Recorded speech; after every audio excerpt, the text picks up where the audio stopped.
Mesdames, Messieurs, bonsoir. Merci de préférer la télévision nationale. Au sommaire de cette édition, développement des infrastructures routières dans la préfecture de l'Abbé. Sur le terrain, la pose des couches de bitume a commencé. L'entreprise s'active pour le respect du délai contractuel.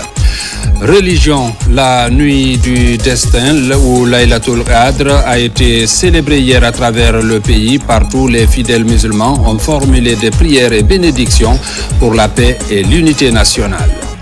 Sur le plan humanitaire, le Lions Club appuie les orphelinats et certains ménages dans la capitale.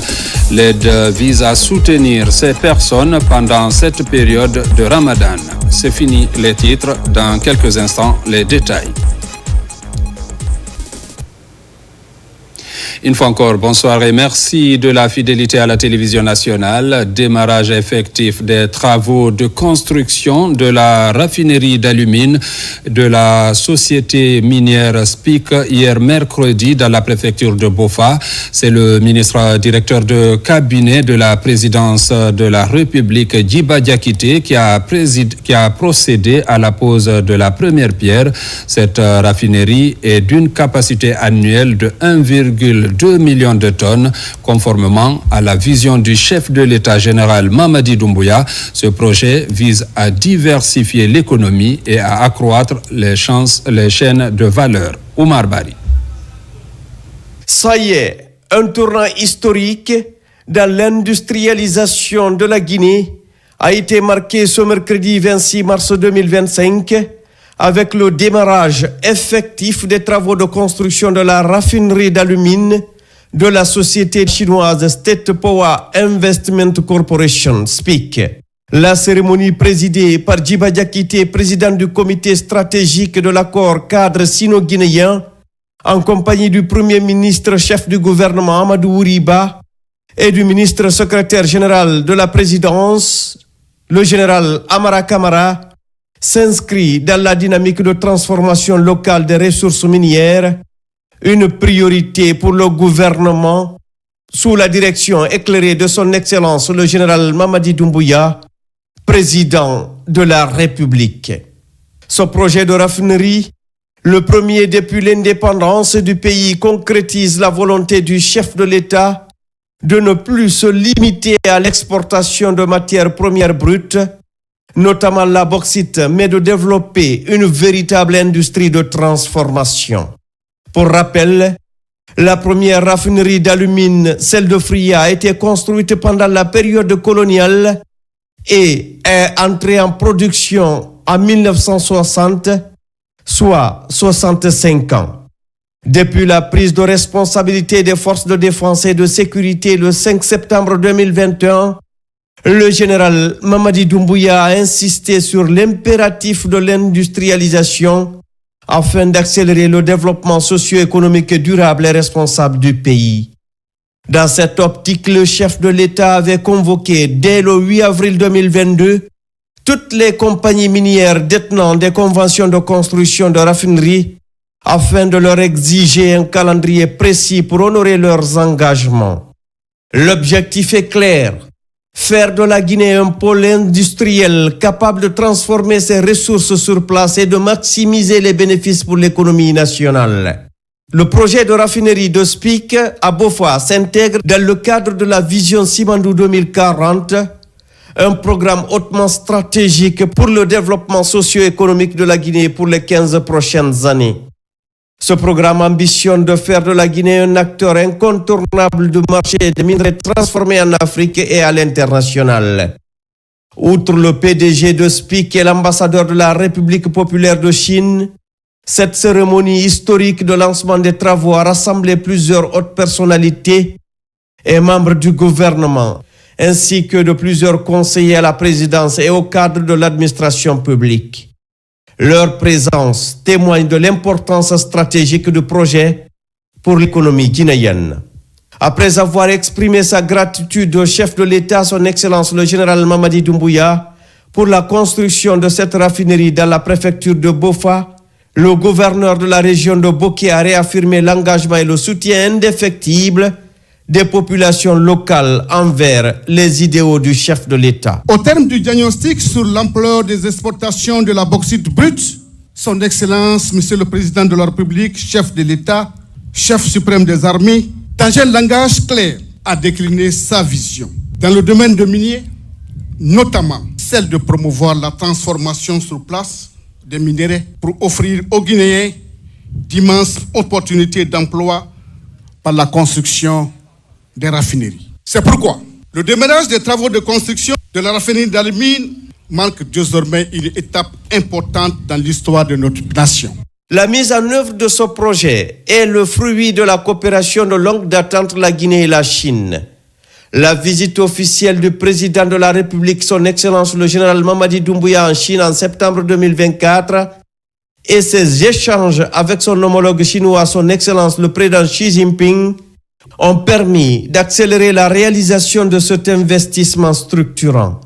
Le président directeur général de SPIC et l'ambassadeur de la République populaire de Chine en Guinée ont quant à eux réaffirmé leur engagement à respecter l'accord cadre stratégique et la convention de base pour la réalisation de la raffinerie, tout en œuvrant pour le renforcement des relations bilatérales.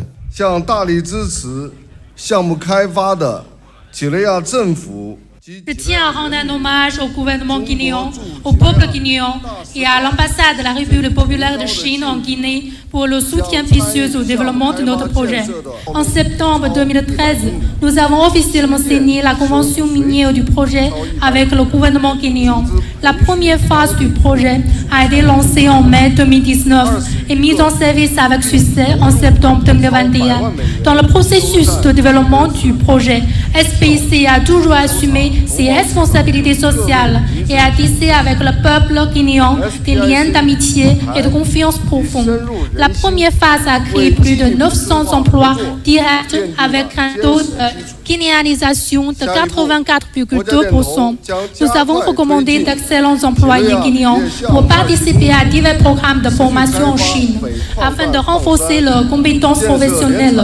Nous accordons une grande importance à la réinstallation des populations affectées en construisant des villages de réinstallation de haute qualité, offrant de meilleures conditions de vie aux communautés affectées. Ce projet sera inscrit dans l'histoire des relations de coopération entre nos deux pays. L'amitié entre la Chine et la Guinée remonte loin dans l'histoire. La Guinée fut le premier pays d'Afrique subsaharienne à établir des relations diplomatiques avec la Chine.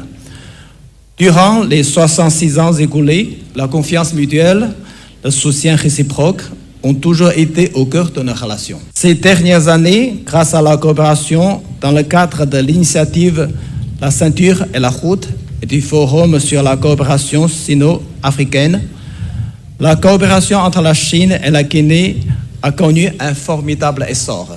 À l'heure actuelle, les grands projets comme le Simandou, le nouveau siège de l'Assemblée nationale et le barrage Amaria sont en construction. Et de nouveaux projets sont en préparation.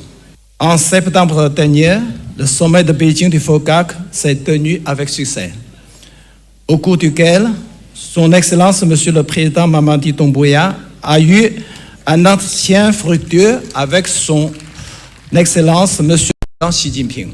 Les deux chefs d'État ont dégagé un consensus important sur les perspectives prometteuses de la coopération sino-guinéenne. La Chine travaillera en synergie avec la Guinée pour la mise en œuvre des acquis du sommet de Beijing en soutenant la Guinée dans ses efforts pour accélérer l'industrialisation et la diversification économique à partir de ses riches ressources naturelles, et accompagnant la Guinée dans la réalisation de la vision Simandou 2040 afin d'apporter des bénéfices tangibles à la population. Selon les termes de la convention signée avec SPIC en décembre 2024, la raffinerie aura une capacité annuelle de 1,2 million de tonnes d'alumine et nécessitera un investissement d'environ $1 milliard. Elle comprendra une centrale thermique de 250 MW dont 100 MW seront connectés au réseau national.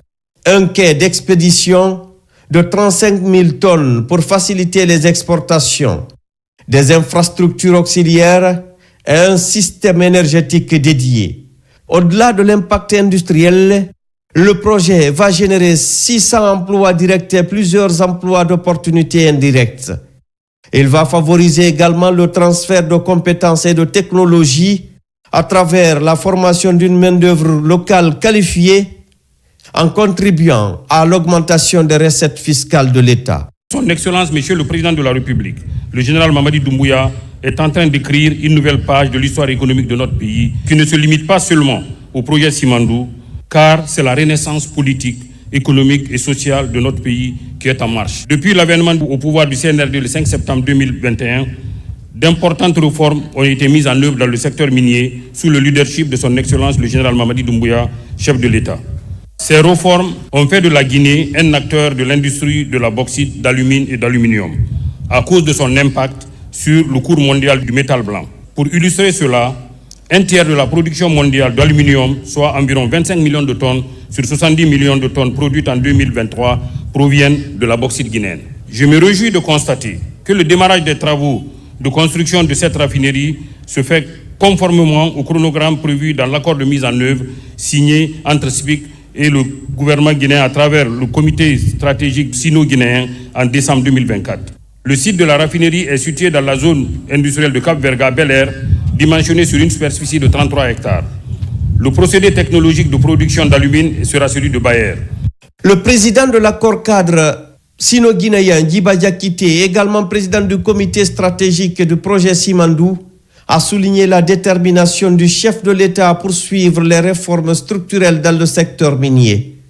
Il a rappelé que ce projet s'inscrit dans la vision stratégique du chef de l'État, Simandou 2040, qui fait de la transformation locale des matières premières une priorité nationale. Ce 26 mars 2025 marque une journée exceptionnellement historique pour notre pays. À double titre, nous rendons hommage à notre père fondateur, un artisan de l'indépendance de notre pays, son Excellence, le feu président Ahmed Sékou Touré, que son âme repose en paix. Nous assistons aujourd'hui également au lancement des travaux de construction de la première raffinerie d'alumine complètement en ligne avec la vision du chef de l'État, son Excellence général Mamadi Doumbouya.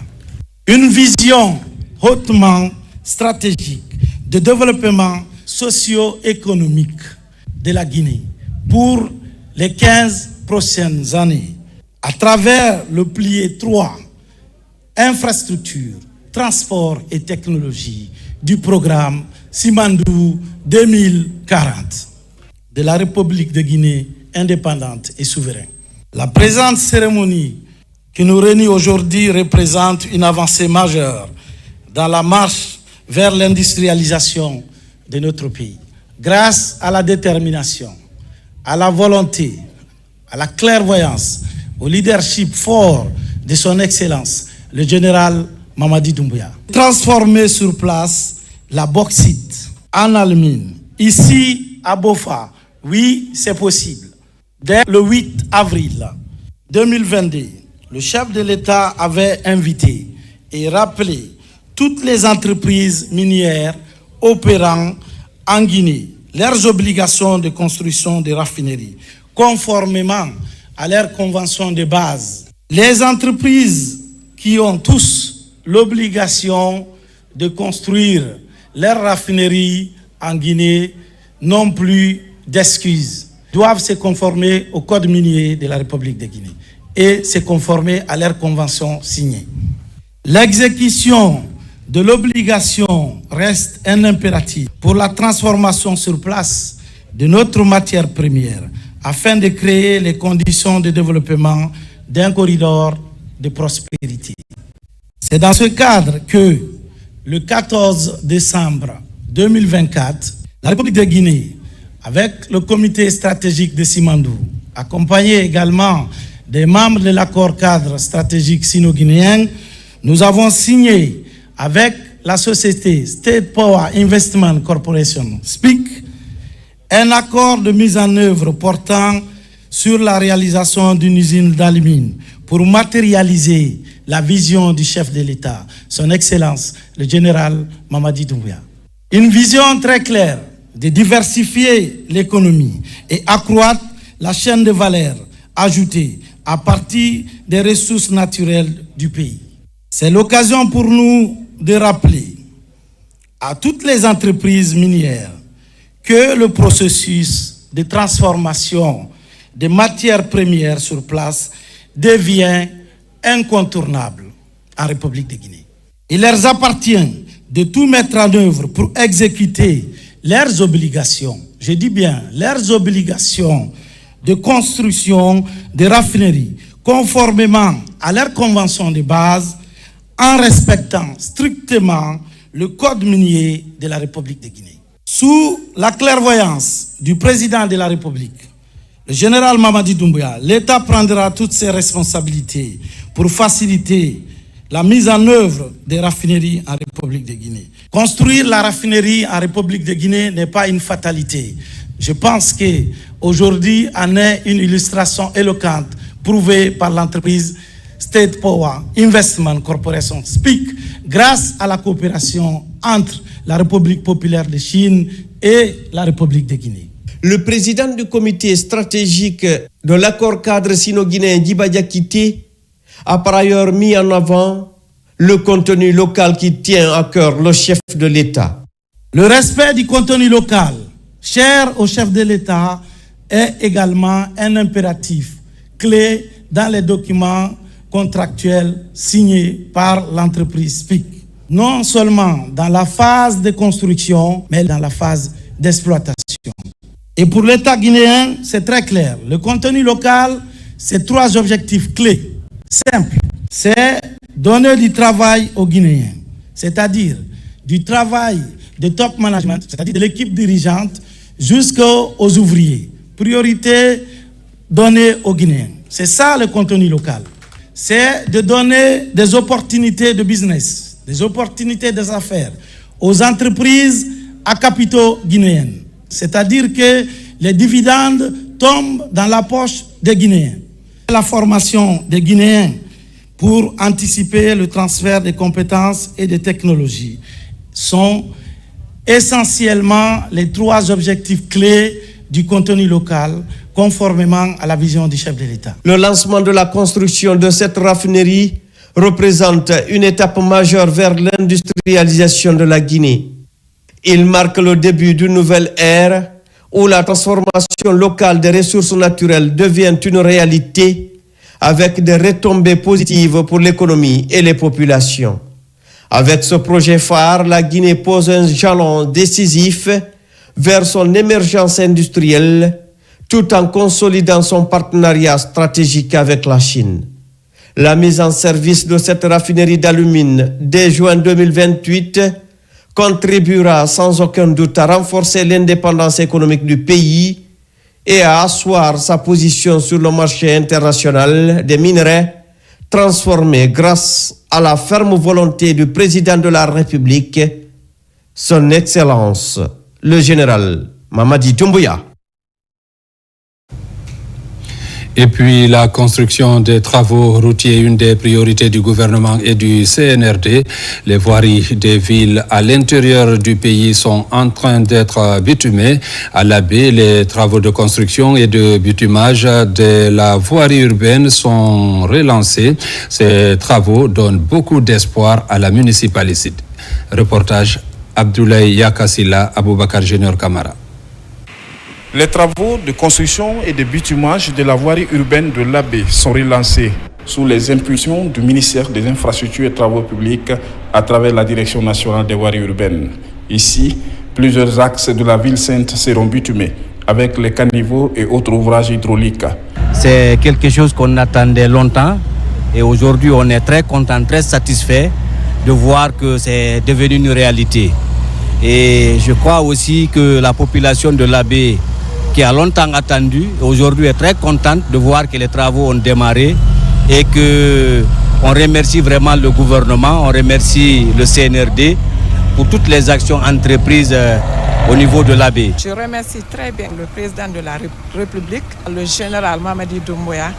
Vraiment, je suis fière aujourd'hui, je suis très contente de lui. Un message à l'endroit de mes citoyens de prendre soin de ce bitumage-là et surtout de ne pas brûler les pinot sur ce bitumage. Pour accélérer ces travaux initialement confiés au groupe Guicopress, une centrale à béton bituminé est déjà opérationnelle à Pita, afin de booster les travaux de bitumage des autres préfectures, comme Pita, Tougué, Mali, Lelouma et Labé.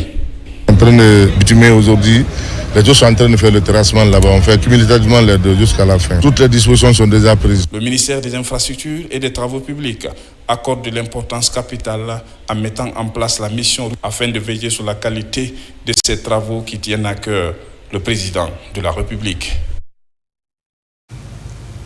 Les relations deviennent de plus en plus fortes entre la République de Guinée et les États-Unis d'Amérique. Depuis septembre 2021, Washington a intensifié ses investissements à Conakry. Cette année 2025, l'ambassade américaine annonce $1 milliard pour soutenir certains secteurs d'activité dans le pays. Le compte-rendu avec Makemekele Donzo. Cette année encore, les États-Unis renouvellent leur amitié à la Guinée. Une amitié forgée sur le respect et la confiance mutuelle. Pour la diplomate américaine, la coopération bilatérale entre les deux pays se porte bien et va s'accroître cette année. Les États-Unis sont engagés à accompagner la Guinée dans vos ambitions de se développer, d'être un pays très fort dans le monde. Ça y compris avec Simandou 2040 et aussi plus d'investissements. Nous, les États-Unis, nous avons investi plus de $1 milliard l'année dernière. Nos objectifs est d'investir plus de $1 milliard encore cette année. On a plusieurs compagnies américaines qui sont engagées, qui sont prêtes d'aider la Guinée à réaliser vos ambitions. Il y a une liste qui sort maintenant où il y a beaucoup de pays qui vont subir la restriction de visa, beaucoup de choses diplomatiques, mais notre pays ne fait pas partie de cela. C'est le travail acharné, la confiance du chef de l'État, la confiance que le chef de l'État a pu créer entre la Guinée et les États-Unis. Le sérieux au travail, c'est ça qui donne une bonne vision, une bonne image à notre pays. Et je voudrais remercier encore une fois les autorités de l'ambassade pour le travail de synergie que nous faisons ensemble. Simandou 2040, comme je l'ai dit la fois dernière, les États-Unis participent aussi à cela. Ça a été une volonté du chef de l'État, le général Doumbouya, de dire que tout le monde doit y participer, y compris les États-Unis. Même lors des événements internationaux, les rencontres entre les deux délégations sont courtoises et prometteuses. Une volonté commune d'entretenir une coopération saine et respectueuse des choix de chaque pays. Nous avions fait une mission dirigée par le général Amara Kamara à Munich, où les Américains, par les voies très autorisées, ont dit que le président Trump apprécie ce qui se passe en Guinée sous le leadership du président de la République de Guinée, le général Mamadi Doumbouya. Comme vous l'avez entendu, les Américains veulent investir plus $1 milliard en 2025 en Guinée. C'est le sérieux du chef de l'État. C'est la confiance qu'il a créée. Et je voudrais profiter en son nom pour remercier nos partenaires qui font un travail excellent. La Guinée va maintenant vers le bonheur. Amis de longue date, la Guinée et les États-Unis comptent bien poursuivre le bel élan de partenariat réciproquement bénéfique qui les unit. Sur le plan diplomatique, les relations sont vraiment au beau fixe. Justice face aux nombreux cas d'enlèvement et crimes commis ces derniers temps à Koya. Le procureur de la République fait l'état des dossiers, notamment les cas de kidnapping de bébés. À date, les enquêtes portent fruit et ont abouti à l'arrestation des femmes.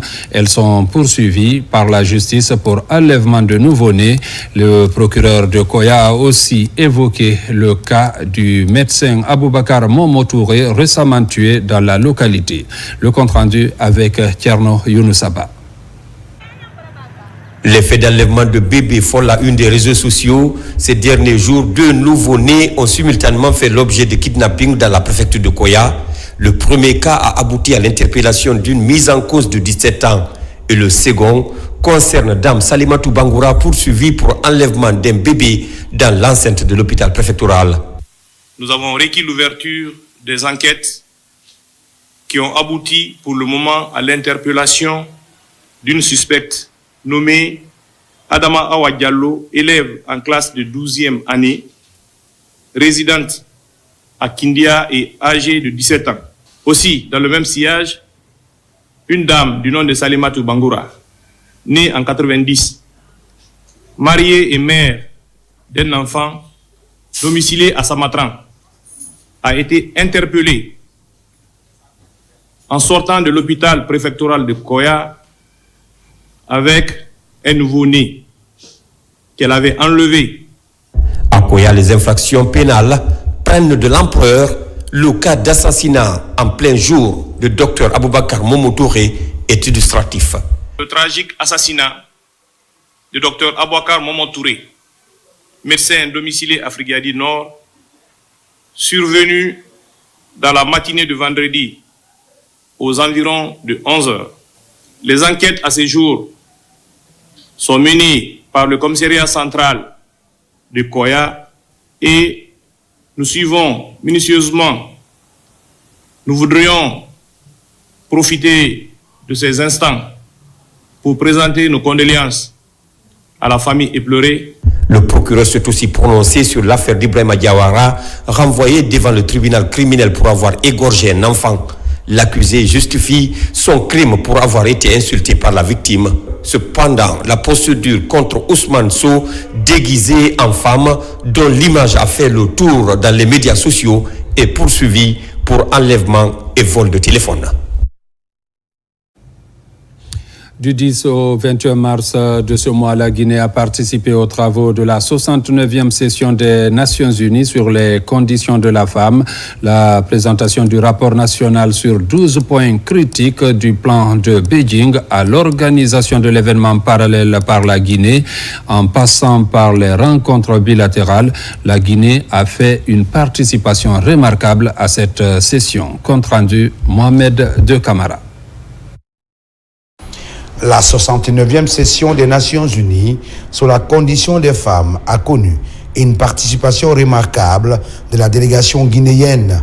Au retour du pays, la ministre de la Promotion féminine de l'enfance et des personnes vulnérables qui a dirigé la délégation est en face des médias publics et privés du pays. Entourée de ses proches collaborateurs, Charlotte Daffé est revenue sur la participation des 2 semaines de la Guinée à la session des Nations Unies sur les femmes. Cette année, la Guinée a organisé un événement parallèle. On s'est dit, la Guinée a des choses à montrer. La Guinée a fait d'énormes choses en termes d'autonomisation, en termes de défense des droits des femmes, en termes d'entrepreneuriat féminin, qu'il faut montrer. Et c'est pour ça que nous sommes allés et nous avons présenté le thème sur le capital humain féminin. Et grâce à Dieu, l'événement a été un succès. Au cours de ce point de presse, d'autres questions relatives à l'actualité, notamment l'assassinat crapulé de Adama Konaté, a été évoqué. Sur la question, la ministre est montée au créneau en demandant la justice dans cette affaire. En tant que ministre en charge des questions de femmes, je condamne avec la dernière énergie toute violence sur une femme, à plus forte raison, un cas de meurtre aussi ignoble. C'est vraiment triste, c'est déplorable. J'espère de tout mon cœur que la lumière sera faite rapidement sur ce cas et que l'auteur sera condamné à la hauteur de sa forfaiture. Avant de boucler cette rencontre avec les journalistes, la ministre Charlotte Daffé projette l'organisation d'une rencontre au cours de laquelle la rencontre de New York sera débattue en profondeur. Et puis, fini la 5e édition du sommet de la Coalition mondiale pour l'éducation à Paris. La Guinée était représentée par le ministre de l'enseignement préuniversitaire et de l'alphabétisation qui a brillé par la présentation du méga-projet Simandou 2040 et ses enjeux, la maîtrise de la digitalisation et l'usage de l'intelligence artificielle dans l'enseignement au préuniversitaire. Compte rendu, Mohamed Souma, Amadou Touré. Le ministre de l'enseignement préuniversitaire et de l'alphabétisation a mis à profit cette 5e réunion annuelle de la Coalition mondiale pour l'éducation pour présenter les enjeux du méga-projet Simandou 2040. À ce sommet international sur l'avenir de l'éducation, Jean-Paul Sédi a dit tout l'intérêt de ce méga-projet minier pour l'avenir du monde et pour la Guinée à travers un bon usage de l'intelligence artificielle. Mon pays, la Guinée, particulièrement, a commencé un gigantesque projet minier, le projet Simandou, qui servira de base à un programme gouvernemental de développement, le programme Simandou 2020-2040. Ce programme dessine la Guinée de demain. C'est vous dire tout l'intérêt que notre gouvernement porte à ce projet. Ce projet, comme plusieurs autres en Guinée, implique directement plusieurs pays africains et par effet papillon, le monde entier. Qu'est-ce que nous avons comme solution intelligente et équitable pour réussir ce projet, sinon une diplomatie scientifique qui saura garantir un retour gagnant pour tous de ce projet? Mais le ministre Jean-Paul Sédi a exploré d'autres opportunités en faveur de l'école guinéenne. C'est le cas de cette rencontre avec Stefania Giannini, sous-directrice pour l'éducation de l'UNESCO.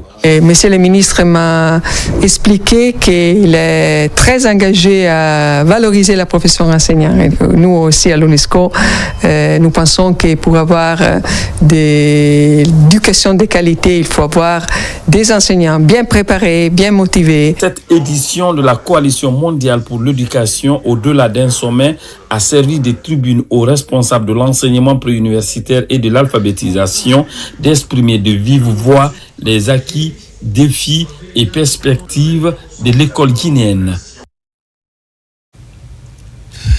Les fidèles musulmans de Guinée ont célébré la nuit du destin au Laylatul Qadr, la nuit d'hier mercredi à ce jeudi 27 mars 2025. À cette occasion, le ministre secrétaire général des Affaires religieuses et son homologue Mourana Souma étaient aux côtés des fidèles dans les différentes mosquées de la capitale. Reportage Soriba Bangoura, Marwan Kamara.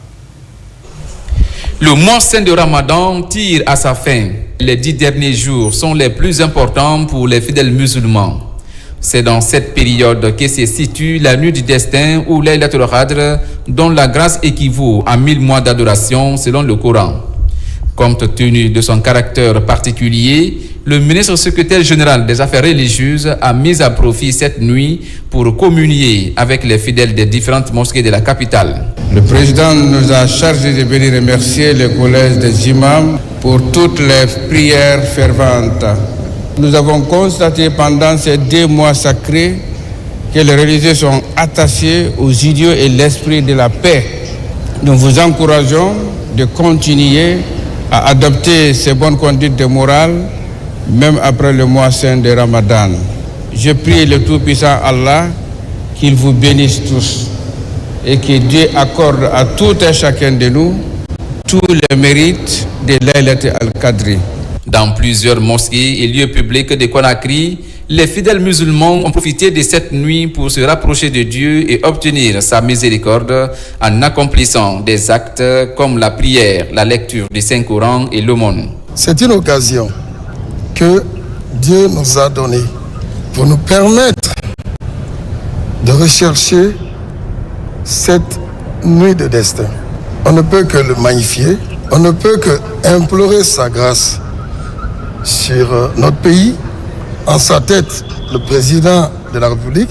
La nuit du destin offre aux pratiquants un sincère recueillement, le repentir et l'invocation. Cette année, elle correspond à la nuit du mercredi 26 au jeudi 27 mars 2025.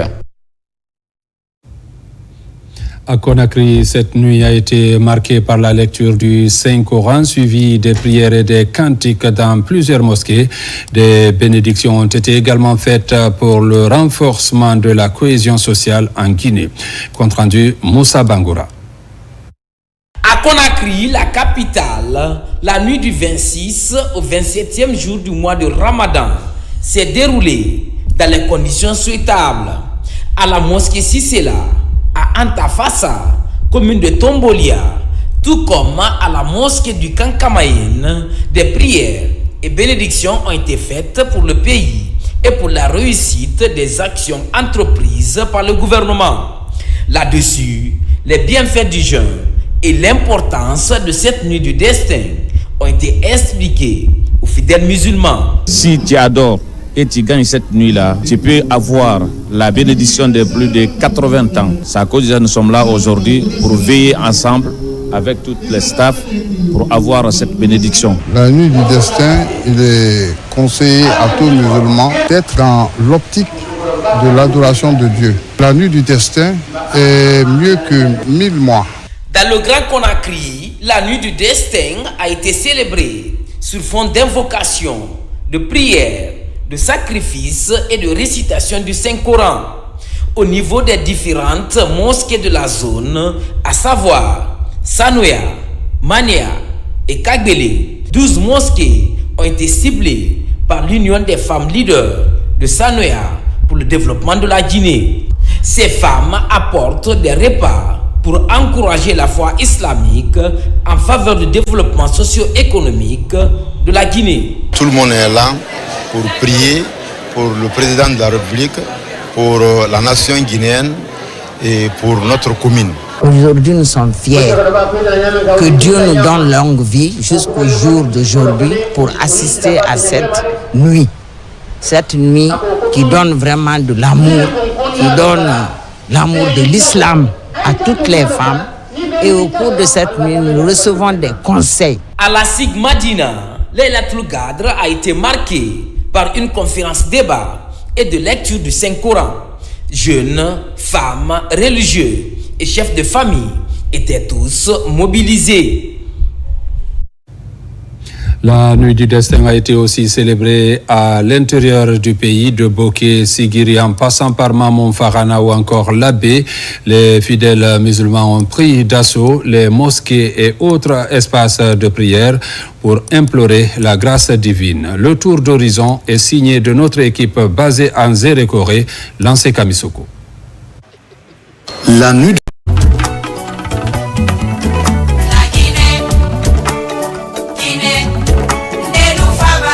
En passant par Bellevue, Sokoura ou encore Angola, les fidèles musulmans ont reçu la visite des nouvelles autorités régionales et préfectorales de Zérékoré.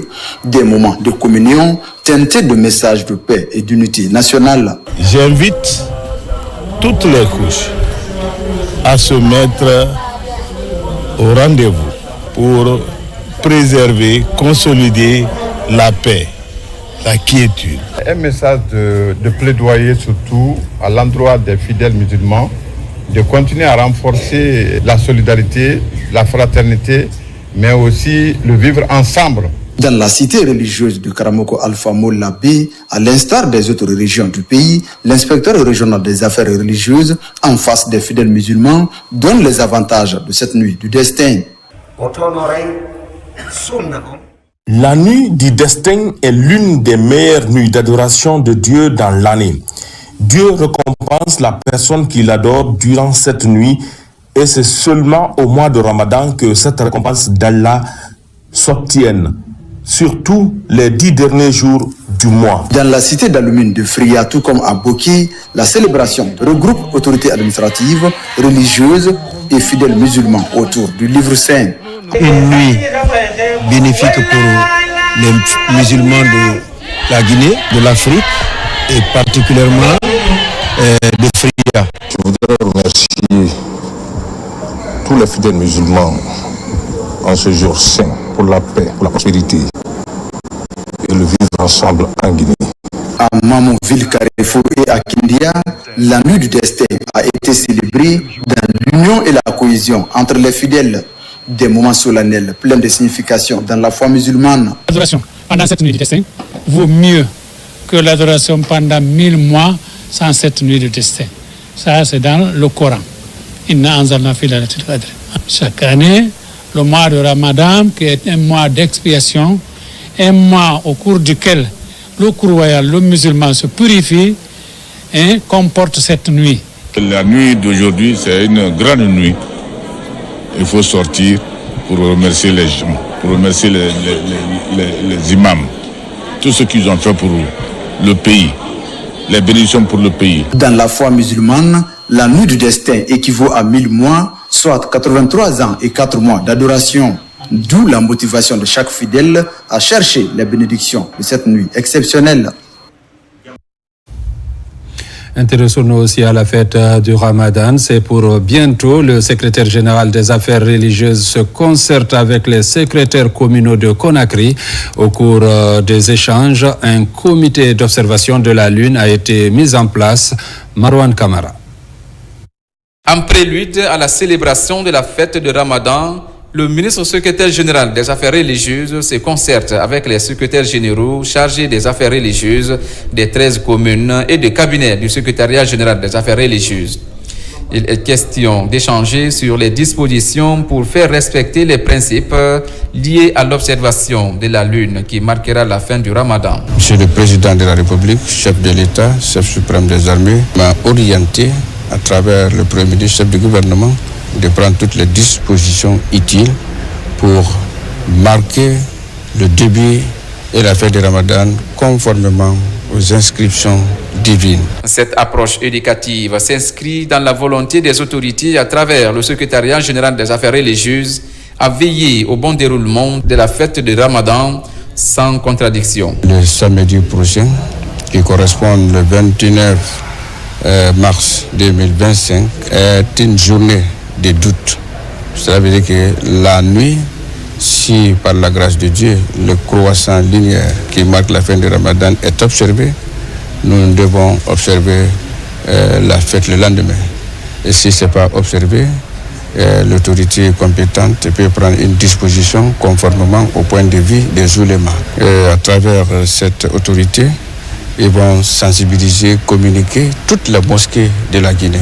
Comment les musulmans doivent se comporter la nuit du samedi, qui est une nuit de doute, et qu'est-ce qu'ils doivent faire, et quelles dispositions nous allons prendre ensemble pour mieux gérer et améliorer les conditions de vie des fidèles musulmans pendant ce mois béni.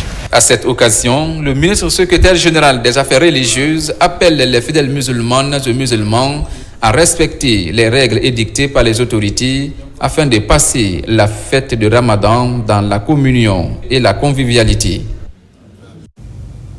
Pendant ce mois de Ramadan, à Conakry, l'on assiste à des cérémonies de rupture collective, souvent organisées par certains responsables administratifs et politiques dans les différentes communes. Le président du CNT, Dr Dansa Kourouma, est parmi ceux qui perpétuent cette pratique. Il était cette semaine l'hôte des nouvelles communes de Tombolia, Somfonia, Kagbeling et Sanoya. Sur les pas du président du CNT, Robert Siditolno. Pour cette troisième phase, ce sont les communes de Tombolia, Somfonia, Kagbele et Sanoya qui ont reçu la visite du président du CNT, Dr Dansa Kourouma.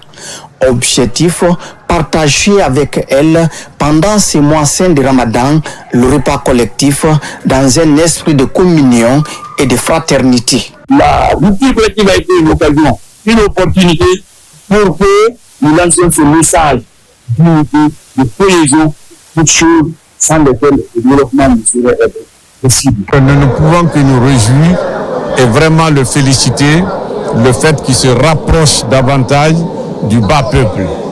Parce que quand vous entendez la loi, c'est la société. C'est une très bonne chose. On espère que c'est des choses qui vont se répéter plus souvent. Parce que justement, c'est ça le souci du président de la République, c'est de rapprocher les dirigeants des dirigés. Donc on aimerait bien passer plus de temps parfois aussi avec des responsables de haut niveau.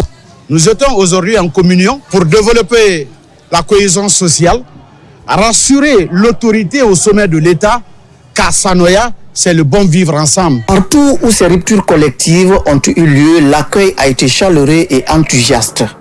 Les citoyens, jeunes femmes et sages ont salué cette démarche qui dépasse le simple cadre religieux pour devenir un véritable symbole d'unité et de cohésion sociale. Le chef de l'État ne peut pas aller partout.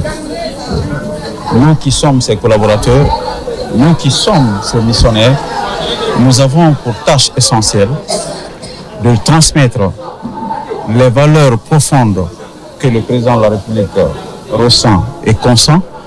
Nous avons l'obligation de transmettre à la population les salutations, la respectabilité et l'affection que le chef de l'État a pour ses concitoyens. C'est pourquoi, malgré la fatigue du mois de Ramadan, nous avons une obligation de faire cette démarche pour partager avec les populations de la capitale. À Tombolia, tout comme à Somphonia, Kagbele et Sanoya, le Coran a été lu plusieurs fois. Des invocations ont été également faites pour consolider davantage la paix et le tissu social. Justement, pendant ce mois de pénitence, le département de l'enseignement préuniversitaire a aussi organisé hier mercredi une rupture collective. Elle a mobilisé les travailleurs du ministère et l'intersyndicale, une manière de renforcer les liens entre les travailleurs. Abdulaziz Baldé.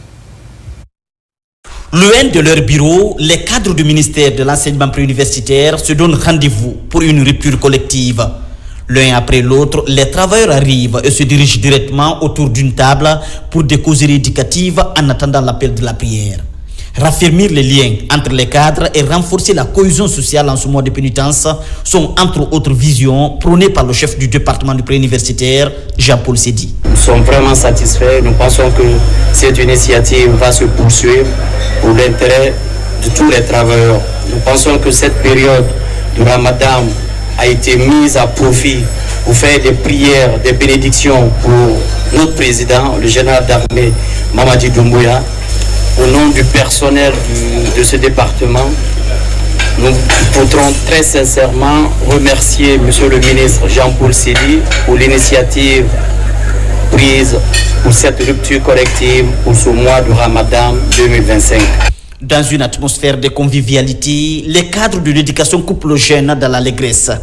Un moment d'histoire symbolisé par l'unité et la concorde. Je peux dire que c'est une première.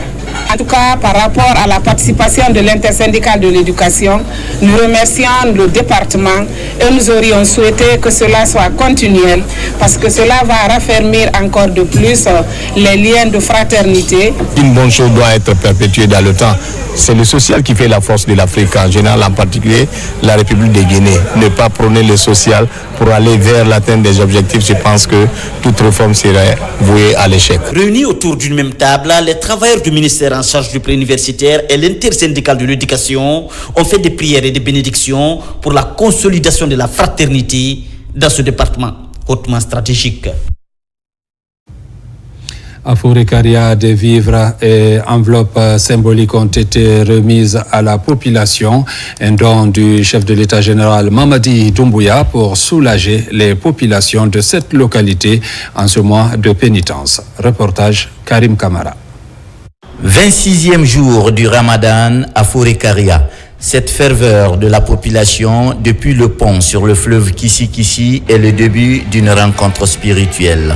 Dans la grande mosquée de la ville, les fils de Fourekaria se retrouvent pour lire le Coran en faveur de la paix et de la cohésion sociale.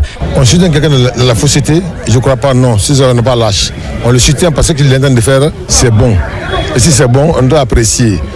C'est ça qui nous a motivés de se donner la main pour que nous puissions organiser la lecture des Saint-Coran dans le mois saint pour bénir pour tous les enfants du pays. Au-delà des messages de paix, les organisateurs ont voulu une cérémonie où toutes les sensibilités de Fourekaria devaient se rendre à une évidence, celle portée sur la reconnaissance à l'égard de l'homme du 5 septembre. La population de Fourekaria, unie comme un homme, a décidé de faire la lecture du Coran à l'occasion de ce mois saint de Ramadan et surtout de ce jour qui coïncide à la nuit du destin. L'initiative a été soutenue par Madame la ministre. Nous sommes dit que Fourekaria est une ville religieuse et le gouvernement en place n'a pour objectif que d'aider l'ensemble des fils de ce pays.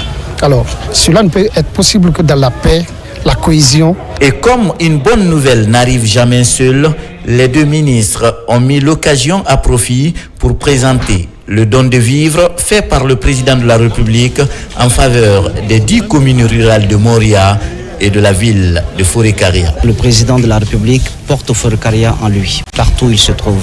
Donc aujourd'hui, c'est à l'unisson, dans un bel esprit d'interministérialité avec mon homologue du commerce, que nous sommes venus donc porter ce message à la population de Forêt-Caria au nom du chef de l'État.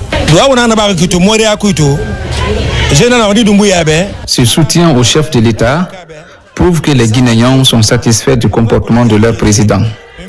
Implorons donc la grâce de Dieu, que tout le reste se passe bien pour lui. Ce don du chef de l'État est composé de 12 bœufs, 24 tonnes de riz, 12 tonnes de sucre, de l'eau, de la date, du lait ainsi que des bidons d'huile. Nous a mandaté de venir vous transmettre ces salutations et vous dire qu'il n'a pas oublié Forêt-Caria. Et ce message, je pense que vous l'avez bien compris, à travers toutes les infrastructures aujourd'hui qui sont en train d'évoluer dans la ville et dans la préfecture de Forêt-Caria. En plus des vivres, des enveloppes symboliques ont été aussi offertes au nom du chef de l'État, aux imams, aux sous-préfets, maires et adjoints des communes rurales et de la commune urbaine de Forêt-Caria. Un mouvement dénommé Ensemble pour la victoire qui accompagne les actions du général d'armée Mamadi Doumbouya vient d'exprimer sa solidarité envers les anciens combattants retraités et veuves de l'armée guinéenne. Il met à leur disposition des denrées alimentaires pour leur soutenir pendant ce mois de Ramadan. Reportage adjudant Oumar Kamara. C'est une importante quantité de denrées alimentaires composées de sacs de riz, d'oignons et d'huile. Elle est destinée aux anciens combattants et retraités de l'armée guinéenne. Le geste est du mouvement Ensemble pour la victoire. L'initiative vise à accompagner ces personnes âgées en cette période de pénitence. On a dit de regarder dans le rétroviseur, de penser à eux, de les récompenser, de leur dire que nous sommes ensemble. Donc ils ne sont jamais oubliés. En recevant ces dons, la direction des pensions militaires anciens combattants ainsi que les bénéficiaires expriment leur profonde gratitude à l'endroit des donateurs. Cet acte de solidarité témoigne de l'engagement de ce mouvement en faveur du bien-être de ceux qui ont contribué à la défense de la patrie. C'est un sentiment de satisfaction. Les mots même me manquent, si ce n'est que dire grand merci au mouvement Ensemble pour la victoire. C'est une première fois qu'un mouvement vienne vers nous pour faire un don aux anciens combattants et victimes de guerre. Que le bon Dieu les assiste et qu'il le protège et qu'il se fasse triompher. Nous remercions l'ensemble de soutien, de près ou de loin, pour la victoire de son Excellence, Monsieur le Président de la République, chef de l'État, le général Mamadi Doumbouya. Ce don de vivre renforce davantage les liens de fraternité et de solidarité entre les Guinéens, toutes entités confondues. Fidèle à sa vocation qui constitue l'humanitaire, le Lions Club en ce mois de Ramadan vient d'assister un orphelinat à Nongo et 50 familles d'un quartier de la commune de Matam en denrées alimentaires, mais aussi offrir le petit déjeuner à certains malades hospitalisés. Noumoussou Diakité. Comme d'habitude, le Lions Club ouvre encore son parapluie de charité. En ce mois de Ramadan, le club dénommé Conakry Yara assiste 50 familles en denrées alimentaires au quartier Herwakono, commune de Matam.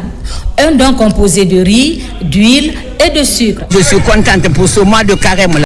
Que Dieu les bénisse, que Dieu bénisse la Guinée et le président de la République et le président de ce club. Que Dieu leur donne beaucoup de chance, la paix du cœur et la paix dans le pays. Le même élan de solidarité s'ébranle vers le centre médical communal de Matam.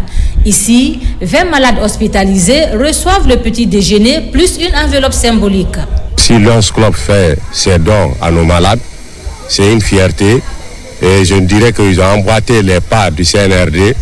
Et c'est le fondement, les idéaux même du CNRD est basé sur ça. On ne fera que vous remercier et nous sommes fiers de vous. Dernière étape de cette chaîne de solidarité, l'orphelinat Dieu et Amour au quartier Nongo.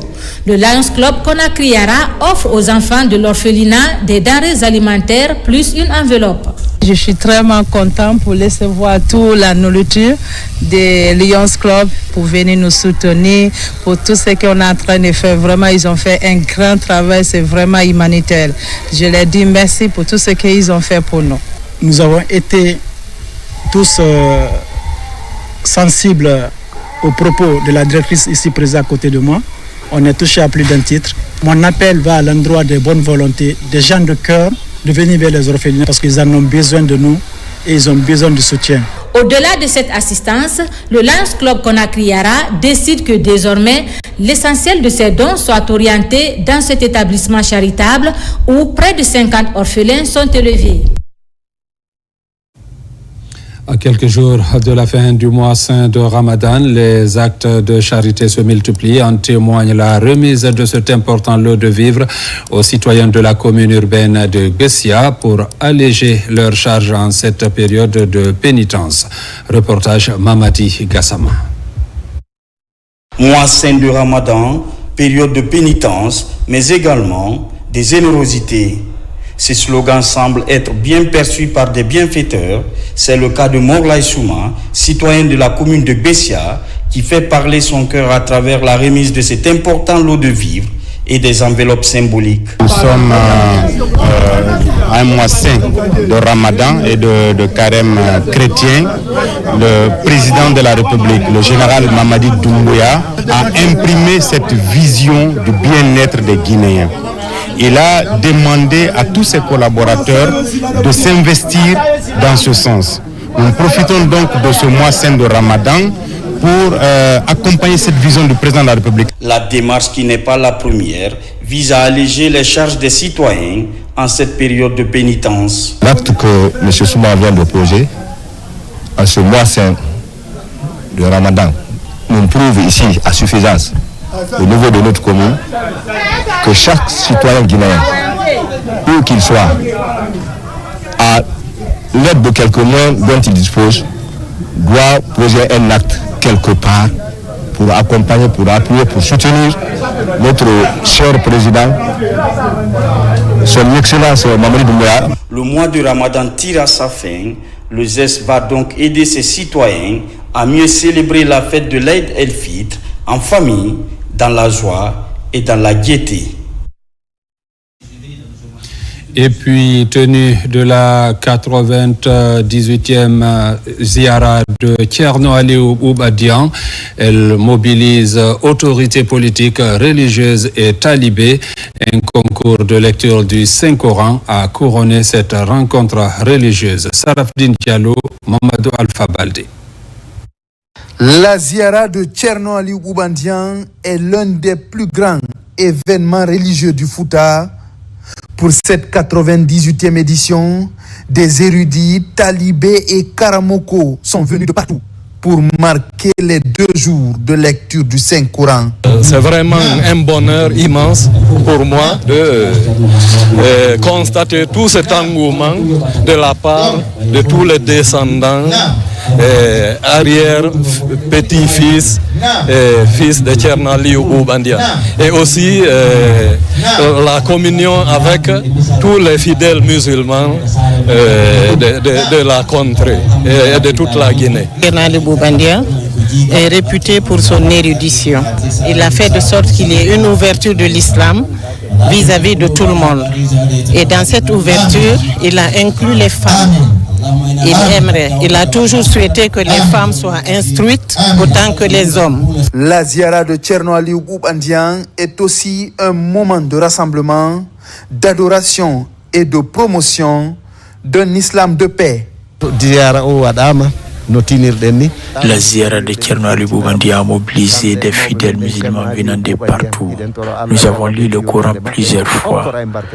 Nous avons formulé aussi des bénédictions, des prières pour le repos de l'âme de Thierno Aliou Oubadian et tous nos devanciers. Dans le même cadre, nous avons fait des prières de bénédiction pour la paix, la cohésion et la justice sociale pour notre pays, la Guinée. Cette année, un concours de lecture du Saint-Coran est aussi organisé entre l'ensemble des centres coraniques oubandiens du pays.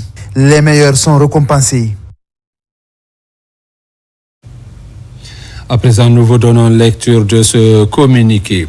L'Office national de formation et de perfectionnement professionnel, ONFPP, informe l'ensemble des entreprises privées, mixtes et parapubliques partenaires qu'elles sont invitées à transmettre leur plan de formation pour l'année 2025. Dans le cadre de sa mission d'accompagnement et de développement des compétences, l'ONFPP réaffirme son engagement à poursuivre ses activités d'amélioration continue des ressources humaines au sein de ses entreprises partenaires. À cet effet, il invite toutes les structures concernées à transmettre leur plan de formation 2025 au plus tard le 30 mars 2025. Dépôt physique, secrétariat central, 2e étage, immeuble ONFPP, Dixine Terrasse, commune de Dixine. Dépôt électronique oumar.kaba@onfpp.gov.gn. Pour toute information complémentaire, veuillez contacter M. Oumar Kaba, chef de la division formation continue, au 613 00 23 35. L'ONFPP, une institution forte au service de son public cible. Signé la Direction générale. Dans l'accompagnement toujours des actions du chef de l'État général Mamadi Doumbouya, le mouvement Heri Kira a tenu une conférence de presse. Les membres s'engagent à soutenir le président Mamadi Doumbouya. Aboubakar Amikamara. Lors de cette conférence de presse, le mouvement Heri Kira, chemin du bonheur, a officiellement lancé ses activités. Ce mouvement s'est donné pour mission d'apporter un soutien inconditionnel au président de la République, le général Mamadi Doumbouya. Face à la presse, les membres du mouvement ont salué les efforts considérables déployés par le chef de l'État en faveur du développement de la Guinée. Les réalisations des infrastructures sanitaires routières, plus le phare projet Simandou 2040, je pense que tout est dit dedans. Aujourd'hui, le général Mamadi Doumbouya est une grande opportunité pour la nation guinéenne. Nous sommes obligés de venir soutenir cet homme de 5 septembre qui a compris très tôt qu'il faut venir sortir la Guinée de l'ornière. Et nous, en tant que jeunes, en tant que leaders responsables, dès les premiers pas, on a découvert en cet homme qu'il veut vraiment le développement de ce pays. Cette cérémonie de lancement a été marquée par l'engagement affiché des membres et des invités qui ont exprimé leur volonté de soutenir le président et lui témoigner leur reconnaissance. Soutenir le général Mamadi Doumbouya, c'est de soutenir le développement, c'est de soutenir la prospérité, c'est de soutenir le renforcement du tissu social entre tous les fils et filles de notre pays. Pour le moment, nous nous battons afin que le président Mamadi Doumbouya accepte d'être candidat. Et je pense que c'est grâce à nos efforts, grâce à notre union, que cela sera effectif et possible. Tous ceux qui se battent pour le général Mamadi Doumbouya sont obligés d'être ensemble. Depuis sa création en 2024, le mouvement Heri Kira a mené plusieurs actions humanitaires. Lors de cet événement, le coordinateur du mouvement a appelé les autres responsables régionaux à unir leurs efforts afin de renforcer les actions en cours. À Kankan, le projet Benso ou Terre d'Union vient d'être lancé dans la région. C'est un projet d'appui à la prévention des violences et au renforcement de la cohésion sociale dans le contexte de la transition dans notre pays, financé par l'Union européenne et mis en œuvre par l'ONG Tolkendrom Studio Guinée. Ce projet est bâti sur des activités de renforcement de capacité des acteurs locaux. Reportage Elage Fodé Bangali Fofana. Ici, à Kankan, les autorités administratives procèdent au lancement officiel des activités du projet Benso, Terre d'Union. Ce projet d'appui à la prévention des violences communautaires, au renforcement de la cohésion sociale dans le contexte de la transition en Guinée, résulte de la vision, de la volonté et de l'engagement du CNRD. Le projet est mis en œuvre par l'organisation Tolkendrom Studio Guinée, une ONG née sous les cendres de l'organisation internationale Surfort Common Ground. Nous commençons par les formations des acteurs locaux dans les mécanismes de détection des signes de violence. Ensuite, tout ce qui est aspect lié à la collaboration, c'est le Common Ground Approach. Et après, nous allons mettre un accent particulier sur les femmes, qui sont aussi des actrices de la promotion de la paix, en leur formant dans tout ce qui est aspect lié à la prévention de l'extrémisme violent. Il est important que ce projet intervienne, sensibilise davantage pour dire que ce n'est plus la force physique. Ce projet Benso incarne cette ambition et donne les outils nécessaires pour créer un environnement propice au dialogue et à la compréhension mutuelle. La violence communautaire, qu'elle soit ouverte ou latente, mine notre tissu social. Elle se nourrit souvent de la confiance et de l'ignorance et des préjugés. C'est pourquoi nous devons œuvrer ensemble en tant que citoyens, leaders communautaires et responsables politiques pour identifier les causes profondes de ces tensions et y remédier par des actions concrètes et durables. Ce projet touchera les localités de Kankan, Manguiana, Farana et Beila. Mesdames, Messieurs, c'est la fin de cette édition. Merci de l'avoir suivi et bonne suite de programmes sur la télévision nationale.